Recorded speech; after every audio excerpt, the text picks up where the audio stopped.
Salam Bapak Ibu dan selamat bertemu kembali di YouTube saya, Pendeta Rudolf Hakasaribu Channel. Dengan dan lewat channel ini saya komit untuk senantiasa menyebarkan pengajaran firman Tuhan karena saya percaya berlandaskan Yesaya pasal 55 ayat 11 bahwa firman Tuhan yang saya dan Bapak Ibu saudara-saudara semuanya juga ikut sebar lewat apapun, termasuk lewat khotbah ini, tidak akan kembali dengan sia-sia, tetapi akan bekerja sendiri lewat kuasa dan berkat urapan Roh Kudus.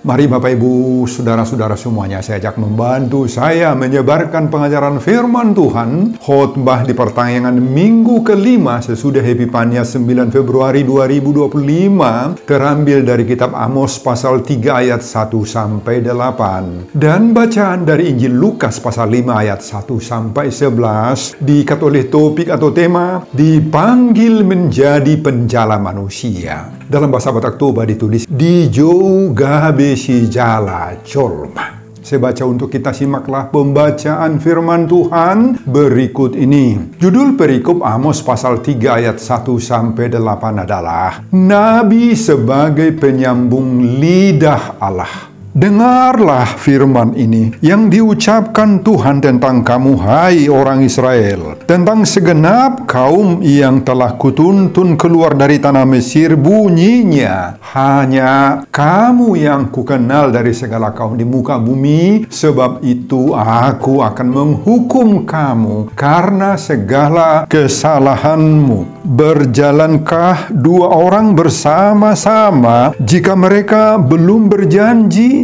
Mengaumkah seekor singa di hutan apabila tidak mendapat mangsa? Bersuarakah singa muda dari sarangnya jika belum menangkap apa-apa? Jatuhkah seekor burung ke dalam perangkap di tanah apabila tidak ada jerat terhadapnya? Membingkaskah perangkap dari tanah jika tidak ditangkapnya sesuatu? Adakah sangkakala ditiup di suatu kota dan orang-orang tidak gemetar? Adakah terjadi malapetaka di suatu kota dan Tuhan tidak melakukannya? Sungguh Tuhan Allah tidak berbuat sesuatu tanpa menyatakan keputusannya kepada hamba-hambanya para nabi. Singa telah mengaum, siapakah yang tidak takut? Tuhan Allah telah berfirman, siapakah yang tidak bernubuat? Nah, saudara, demikianlah nats khotbah kita di pertengahan minggu kelima sesudah Epifanias 9 Februari 2025. Inilah pertanggihan keluarga pertama sekali di tahun 2025. Diikat oleh topik atau tema, dipanggil menjadi penjala manusia. Di jauh gabe si jala colma. Nah Bapak Ibu, Amos adalah seorang warga negara kerajaan Yehuda atau Israel Selatan yang disuruh Tuhan bernubuat ke Israel Utara, yakni kerajaan 10 suku dengan ibu kotanya Samaria. Apa yang terjadi di kerajaan utara saat itu? Keadaan Israel Utara saat itu mengalami kemakmuran. Perdagangan dengan luar negeri sangat berkembang dan maju. Masyarakat di kota Samaria mayoritas hidup senang dan tentram. Akibat suasana kemakmuran ini, orang dihinggapi oleh perasaan kebanggaan nasional. Pokoknya, keadaan Israel Utara dalam tahun-tahun antara 760 hingga 750 sebelum Masehi, yakni masa-masa Nabi Amos menyampaikan nubuatannya, sangat memuaskan, baik secara ekonomis maupun secara agamaniah. Ditinjau dari sudut keadaan itu, sudah seharusnya sebenarnya dan cukup alasan agar orang Israel bersorak-sorai kegirangan. Karena siapapun tahu bahwa kemakmuran itu merupakan cita-cita dan kerinduan semua orang, semua bangsa. Namun, aneh sekali bahwa Amos datang memperdengarkan suara kenabian, justru memberitahu hukuman dan kemarahan Tuhan. Amos disuruh Tuhan untuk menyampaikan peringatan kepada umat Israel, termasuk kepada pemimpin atau penguasa kerajaan di Israel Utara itu. Saudara, pada masa di saat sedang mengalami kejayaan di bidang politik, ekonomi, keamanan, atau militer, serta di bidang-bidang sosial lainnya, justru terjadi berbagai-bagai ketidakadilan di tengah-tengah kehidupan masyarakat. Berkembangnya perdagangan secara internasional ke luar negeri itu hanya untuk keuntungan sepihak saja, yakni keuntungan para pemimpin atau penguasa saja. Terjadi praktek-praktek bisnis yang penuh dengan penipuan terhadap orang miskin dan tak berdaya. Demikian juga perampasan tanah milik orang-orang miskin terjadi. Bila kita baca pasal 5 misalnya, kita temukan berbagai-bagai pelanggaran yang dilakukan Israel. Keadilan dan kebenaran diinjak-injak. Itu nampak dari praktek-praktek sebagai berikut. Misalnya, pada ayat 7 dari pasal 5 itu, keadilan telah diubah menjadi ipuh dan kebenaran telah dihempaskan ke tanah. Pada ayat 10 mereka benci kepada yang memberi teguran di pintu gerbang. Pada ayat 11 mereka menginjak-injak orang yang lemah dan mengambil pajak gandum dari mereka. Pada ayat 12-nya mereka menjadikan orang benar terjepit. Mereka menerima uang suap dan mengesampingkan orang miskin di pintu gerbang. Nah, pintu gerbang itu adalah tempat di mana biasanya pengadilan dilaksanakan. Demikian juga dalam kehidupan keagamaan. Mereka menjalankan keagamaan hanya secara tradisional saja. Hanya sekedar melakukan kebiasaan saja. Orang pergi ke Betel dan ke Gilgal. Nah, kedua tempat ini adalah pusat kebaktian resmi saat itu bagi Israel Utara. Itu penuh kemunafikan. Mereka mempersembahkan korban, tetapi korban mereka itu hanya mau mengambil hati Tuhan saja. Mereka berpikir bahwa dengan persembahan mereka itu, maka mereka bisa menutupi kecurangan-kecurangan dan berbagai-bagai kejahatan yang mereka lakukan. Nah, itu sebabnya pada pasal 5 ayat 21 dikatakan oleh Tuhan, "Aku membenci, aku menghinakan perayaanmu dan aku tidak senang kepada perkumpulan rayamu." Nah, itulah sikap Tuhan kepada ibadah mereka menurut Amos pasal 5 ayat 21 itu. Nah, dengan semuanya itu Israel tidak lagi hidup sesuai dengan kehendak Allah, bahkan sudah membelakangi Tuhan dengan praktik penyembahan berhala. Saudara, semuanya kejahatan yang mereka lakukan dilihat sepenuhnya oleh Tuhan. Kejahatan dan kemunafikan mereka itu tentu saja tidak mungkin ditolerir oleh Tuhan Allah, sehingga Tuhan menyuruh Amos ini. Nah, tahu saudara siapakah Amos ini? Amos bukan seperti banyak nabi yang berlatar belakang imam. Enggak, Amos adalah seorang gembala, peternak, tukang kebun, penjaga pohon ara saja Bapak Ibu. Mari kita lihat nats khotbah kita saat ini. Apa kata Tuhan pada ayat 1 dan ayat 2, bahwa Allah itulah yang membebaskan Israel dari perbudakan Mesir dahulu dan yang menuntun perjalanan hidup mereka sejak nenek moyang mereka. Bahkan Amos mengatakan pesan Tuhan, "Hanya kamu yang kukenal dari segala kaum di muka bumi." Nah, kata kukenal atau mengenal di sini artinya punya hubungan, berbaur, mengindahkan, memperhatikan, mengasuh, dan menuntun. Nah, Tuhan yang melakukan semuanya itu. Oleh karena itulah wajar kalau Tuhan kecewa sekarang. Kenapa? Karena Israel tidak lagi memperdulikan Tuhan. Sekarang Tuhan memperingatkan akan menghukum mereka jika tidak berubah. Pada ayat 3-6 khotbah ini Tuhan mengetengahkan sejumlah 7 pertanyaan yang bersifat retoris. Nah, apa artinya pertanyaan yang bersifat retoris itu Bapak Ibu? Retoris itu artinya pertanyaan yang tidak perlu dijawab, karena memang pasti jawabannya adalah tidak. Pada ayat 3, berjalankah dua orang bersama-sama jika mereka belum berjanji? Nah, ini mengingatkan Israel betapa Tuhan sudah berjanji dengan umat Israel, tetapi mereka menyangkal janji mereka itu. Pada ayat 4a dan 4b, Amos memberitahu dua pertanyaan retoris menyangkut singa. Seperti singa yang sedang mengaum, demikianlah Tuhan juga sedang memperingatkan umatnya. Itulah auman Tuhan, agar umatnya itu hati-hati, agar bertobat secepatnya. Pada ayat 5, Amos menggambarkan lagi dua gambaran tentang perangkap burung. Ini menggambarkan Israel sudah terperangkap seperti perangkap yang menangkap burung itulah sekarang keadaan orang Israel. Pada ayat 6, Amos menggambarkan Tuhan dalam dua juga gambaran. Seperti pengawal yang sedang meniup sangkakala. Nah, kalau pengawal meniup sangkakala, itu merupakan gambaran suara malapetaka yang sedang mengancam. Jika tidak mau mendengar suara itu, jika pandang enteng atau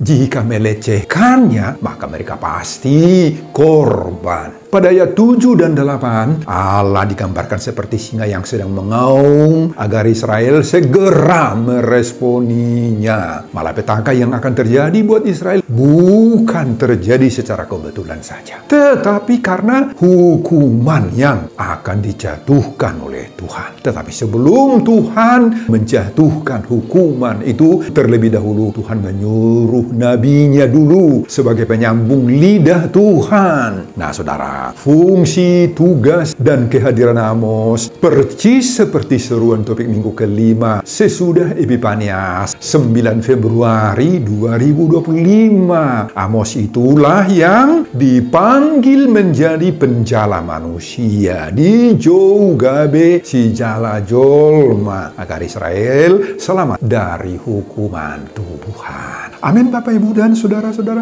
Nah, Bapak, Ibu, dan saudara-saudara, itulah isi khotbah kita di pertanggihan minggu kelima sesudah Epifanias 9 Februari 2025, dihubungkan dengan topik minggu dipanggil menjadi penjala manusia di Jauh Gabe si jala jolma. Apa pengajaran Tuhan bagi kita dari khotbah ini? Pengajaran pertama, Allah penuh sabar. Jangan sia-siakan. Orang yang dikasihi Tuhan pun akan dihukum Tuhan jika tidak mau bertobat.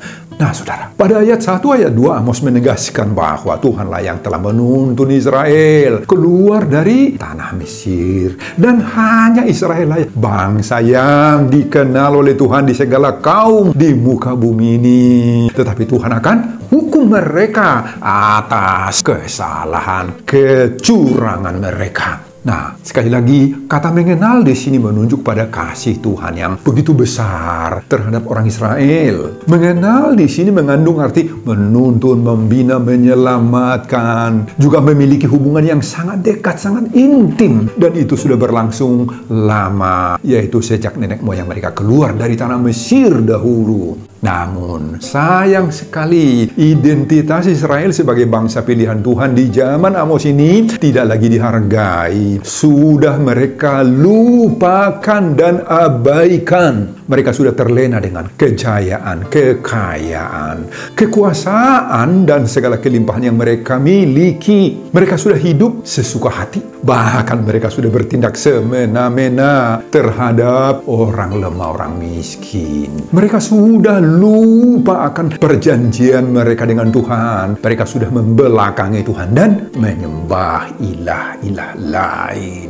Itu sebabnya pengkhianatan mereka itu layak mendapat hukuman sebagaimana ayat 2 tadi. Nah, saudara, peringatan Israel ini menjadi tanda bahwa Allah begitu sangat mengasihi bangsanya, bangsa Israel. Itu sebabnya Allah masih memberi waktu, hanya sekedar aba-aba yang kuat, alarm, dan anehnya bersifat retoris tadi ya. Bersifat retoris, tidak perlu dijawab. Retoris itu menggambarkan bahwa Tuhan seperti singa yang mengaum dan seperti bunyi terompet tanda malapetaka bagi orang Israel sebelum menjatuhkan penghukuman. Nah, saudara, ini mengingatkan kita juga sekarang, Bapak Ibu, agar kita tidak terlena dengan segala, kalau ada kelebihan kekurangan, kalau ada dosa-dosa kita, kalau ada, jangan terlena di sana. Jangan terlena dengan berbagai-bagai praktek yang tidak dikehendaki oleh Tuhan. Meskipun semuanya itu mungkin saya masih bisa ditutup-tutupi, masih banyak yang bisa menyembunyikan, masih banyak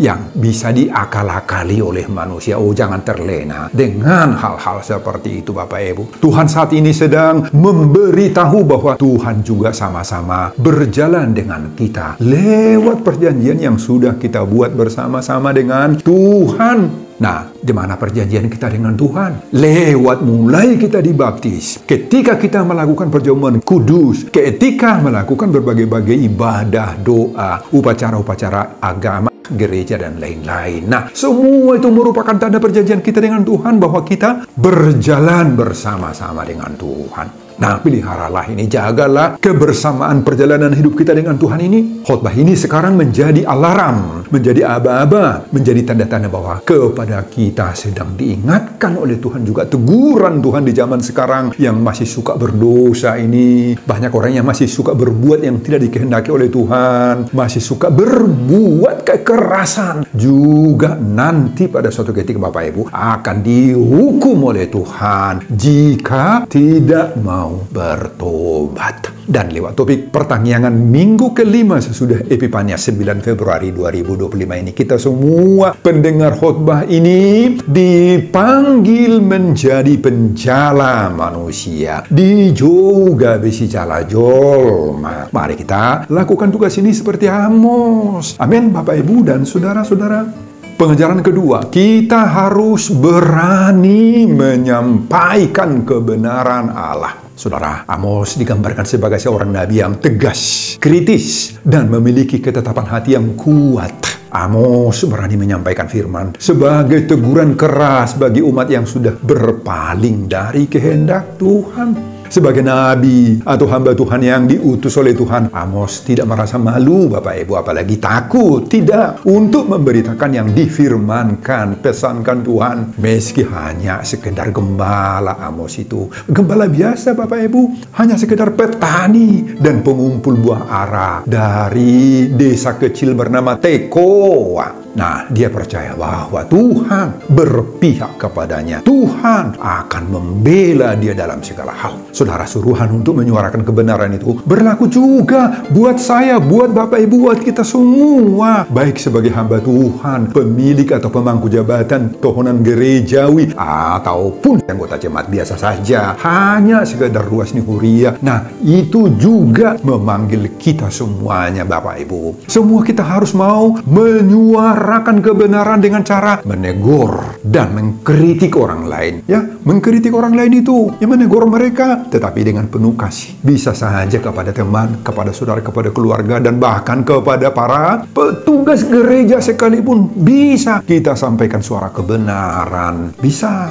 Betul bahwa penyampaian suara kebenaran lewat teguran itu bukan sesuatu perkara yang mudah, Bapak Ibu, bukan. Tidak semua orang yang mau menerima teguran toh. Tidak semua orang yang mau menerima teguran itu sebagai pernyataan kasih si penegur kepadanya, sehingga ia mau membuka hatinya untuk menerima dengan sukacita. Oh, tidak semua orang yang mau menerimanya. Kebanyakan orang malah menjadikan teguran kita itu masalah, menganggapnya sentimen pribadi, dan bahkan menuduh kita si penegur itu seolah-olah mau mencampuri urusan pribadinya, sehingga menimbulkan dendam yang berbuntut panjang itu, Bapak Ibu. Nah, disinilah kita belajar memberi suara kebenaran dalam bentuk teguran, kritikan itu dengan lembut, dengan halus, dengan santun. Jangan terkesan hendak menghakimi, ya, jangan. Lebih daripada itu, hendaklah kita menyampaikannya dalam kasih dan dengan penuh hikmat. Selain itu, persiapkanlah hatimu, diri kita masing-masing menerima kenyataan bahwa firman Tuhan yang kita sampaikan berisi teguran itu tidak selalu akan diterima dengan sukacita atau dengan senang hati. Tidak selalu. Bahkan mungkin saja kita akan ditolak dan kita yang balik lagi dicaci maki. Mari kita belajar dari pengalaman Amos dalam khotbah ini bahwa seberat apapun resiko yang harus dihadapi ditanggungnya di saat menyampaikan firman Allah yang begitu keras itu tidak membuat Amos ciut nyali rohaninya. Nah, harus seperti itu kita. Jangan ciut nyali rohani kita. Tidak membuat kita mundur dari tugas perutusan itu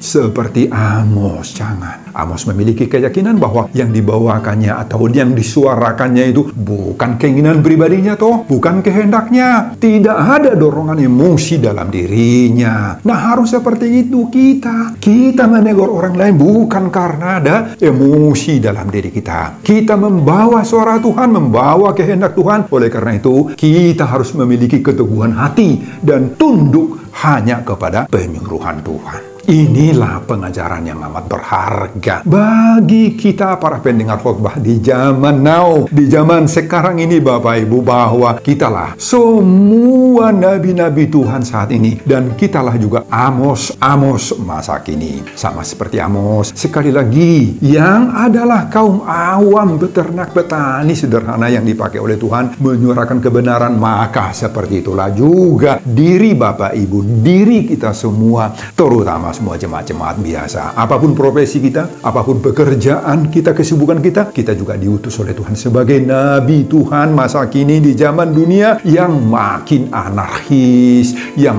makin egois, Bapak Ibu. Meski mungkin akan ditolak, akan dilecehkan, akan dipermalukan kita, tetapi kita tidak kalah semangat. Tidak boleh surut untuk menyuarakan kebenaran itu. Sekecil apapun yang kita suarakan itu, mungkin saja akan ada orang yang menyerang kita, yang memberi kita kritik-kritik buruk, dan yang menteror kita. Jangan kalah kebaikan oleh kebusukan hati orang. Jangan. Nah, Bapak Ibu, dengan demikian kita sudah menerapkan dalam diri kita, dalam hati kita, bahwa kita juga sudah ikut dan masuk kategori dipanggil menjadi penjala manusia. Di juga besi calacol. Masih bagaimana topik minggu kelima sesudah Epifanias 9 Februari 2025, dan inilah pertanyaan pertama di tahun 2025 ini. Mari kita lakukan tugas ini dengan semangat penuh sukacita seperti Amos. Amin Bapak Ibu dan saudara-saudara.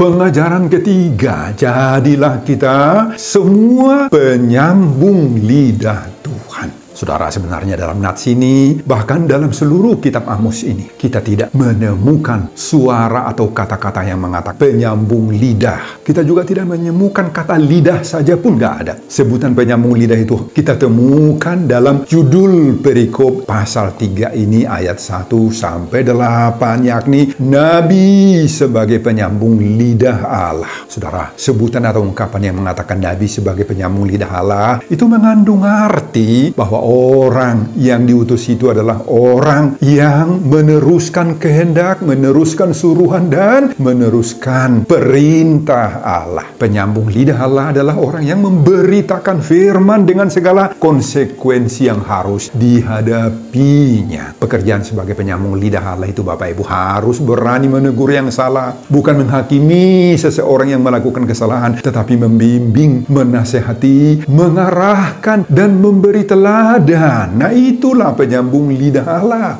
Nah, Bapak Ibu dan saudara-saudara, siapapun kita terpanggil menjadi penyambung lidah Allah. Nah, sebagai penyambung lidah Allah, kita menjadi juru bicara. Kita menjadi penyampai kehendak Allah. Sebagai penyambung lidah Allah, maka kita harus menjaga, bahkan menjadikan setiap perkataan yang keluar dari mulut, bibir, membawa berkat bagi orang yang mendengarkan kehadiran kita. Bukan sebaliknya, kata-kata kita justru menyakiti hati orang. Kata-kata kita menjadi perkataan kotor yang negatif, yang cenderung menjadi gosip, hasutan, provokator, menjadi hoax. Oh, jangan Bapak Ibu. Nah, Bapak Ibu dan saudara-saudara, sebagai penyambung lidah Allah, pakailah segala sesuatu yang Anda miliki, bukan hanya lewat kata-kata saja, tetapi apapun yang kita miliki menjadi kesukaan bagi banyak orang lah itu, menambah semangat bagi orang yang sedang patah menambah semangat patah hati, menyegarkan hati yang lemah lesu, yang putus asa lah. Itu semuanya apa yang kita miliki itu Bapak Ibu. Kita jadikan itu semuanya. Itulah penyambung lidah Allah. Teguran yang penuh hikmat akan membawa kesadaran baru bagi orang. Sehingga dia mau bertobat. Dia mau kembali kepada jalan Tuhan. Untuk itulah makanya kita semua dipanggil menjadi penjala manusia. Dijoga besi jala jolma. Sebagaimana topik minggu kelima sesudah Epifanias 9 Februari 2025. Semoga kita dapat merealisasikan panggilan Tuhan ini.